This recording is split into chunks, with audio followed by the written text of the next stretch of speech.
ছোট একটি প্রশ্ন, আমাদের ব্যবসা করা উচিত নাকি চাকরি করা উচিত? অধিকাংশ মানুষকেই এই প্রশ্নটি জিজ্ঞাসা করলে তারা বলে আমাদের অবশ্যই ব্যবসা করা উচিত। ব্যবসা করা উচিত জানার পরও আমাদের মধ্যে বেশিরভাগ মানুষ চাকরির পেছনে ছুটে বেড়ায়।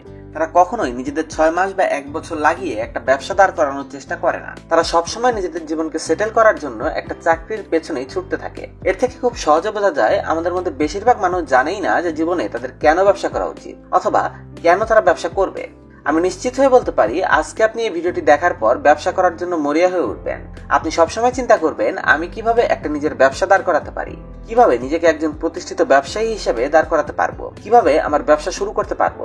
আর যখন আপনি এই বিষয়টির উপর মরিয়া হয়ে উঠবেন, তখন আপনার মনের মধ্যে একটা অন্য রকমের এনার্জি তৈরি হবে, যে এনার্জিকে আমরা নেক্সট লেভেল এনার্জি বলতে পারি। আর এই এনার্জি আপনাকে আপনার জীবনের পরবর্তী ধাপের জন্য সামনে এগিয়ে নেবে।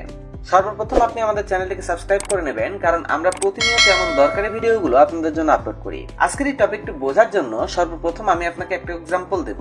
পুরো বিষয়টি একেবারে খোলাসাভাবে বোঝানোর চেষ্টা করব। অনুগ্রহ করে ঠান্ডা মাথায় কিছুক্ষণ আমার কথাগুলো শুনেন এবং বোঝার চেষ্টা করেন।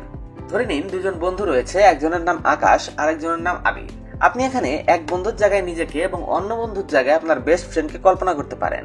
দুজনেই মধ্যবিত্ত পরিবারের সন্তান। স্কুল কলেজ শেষে দুজনেই গ্র্যাজুয়েশন কমপ্লিট করলো। তারপর দুই বন্ধু একদিন বসে ভাবতে থাকলো তারা জীবনে কি করবে। একজন সিদ্ধান্ত নিল সে গভর্নমেন্ট জবের জন্য প্রস্তুতি নেবে, আর ছেলেবেলা থেকে তার ইচ্ছা সরকারি চাকরি করবে। তার জন্য সবসময় সে সেভাবেই পড়াশোনা করেছে।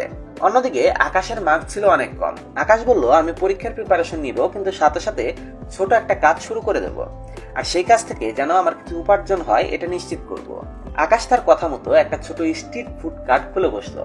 বিকেল 4টা থেকে সে 5 ঘন্টা করে সেখানে কাজ করত এবং কিছু টাকা ইনকাম করতে শুরু করলো, যে টাকা দিয়ে সে তার খরচগুলো চালাতো। অন্যদিকে 1 বছর পর পরীক্ষা হলো। তারা দুজনেই পরীক্ষা দিল। আবিরের প্রিপারেশন ভালো ছিল এবং সে খুব সহজেই পরীক্ষায় পাশ করলো। অন্যদিকে আকাশের প্রিপারেশন ভালো ছিল না, আর সে চাকরিটা পেল না। এখন তাদের দুই বন্ধুর মন অনেক খারাপ, কারণ তারা দুজনে একসাথে সরকারি চাকরি করতে চেয়েছিল। কিন্তু কিছু সময় পর দেখা গেল আবির যেখানে সরকারি চাকরি করে যাচ্ছে সেখানে তার প্রতি মাসে ইনকাম 30,000 টাকা। অন্যদিকে আকাশ নিজের স্ট্রিট ফুডের ব্যবসায় কাজ করে যাচ্ছে। এভাবেই দেখতে দেখতে 3 বছর পার হয়ে গেল। আকাশ 3 বছরে স্ট্রিট ফুড থেকে একটা রেস্টুরেন্ট দিয়েছে। রেস্টুরেন্টের কাজ ভালোভাবে চালাতে শুরু করেছে এবং সে তার রেস্টুরেন্টের বিজনেসে মাস্টারি অর্জন করেছে। এই ব্যবসা করতে করতে তার মাথায় এই বিজনেস নিয়ে আরো আইডিয়া জেনারেট হতে শুরু করেছে। সে সব সময় এই বিষয়গুলোর উপর কাজ করে যাচ্ছে এবং বর্তমান সময়ে সে একটা রেস্টুরেন্ট থেকে আরো কিছু রেস্টুরেন্ট খোলার ব্যাপারে ভাবছে। 3 বছরের মধ্যে দেখতে দেখতে সে লাখ টাকার উপরে ইনকাম করতে শুরু করেছে। অন্যদিকে আবির নিজের ফিল্ডে বেস্ট দিয়ে যাচ্ছে। 3 বছরে তার বেতন 30,000 থেকে বেড়ে 50,000 টাকায় রূপান্তরিত হয়েছে। আর এভাবেই দেখতে দেখতে তাদের পরবর্তী জীবনও কেটে গেল 30 বছর পর। এখন আমাদের ভিডিওর মূল কথায় আসা যাক। 30 বছরে তারা দুজনেই বেস্ট ফ্রেন্ড ছিল এবং তাদের বাচ্চারাও তাদের মতোই বেস্ট ফ্রেন্ড ছিল।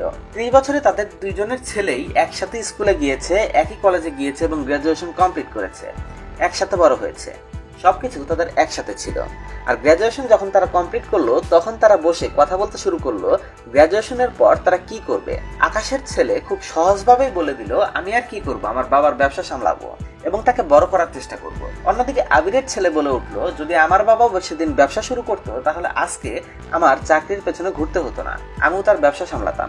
একটু মনোযোগ দিয়ে বোঝার চেষ্টা করুন আবিরের ছেলে কি বললো। তার বাবা যদি ব্যবসা করতো তাহলে তার কাছে আজকে একটা অপরচুনিটি থাকতো বিজনেস করার।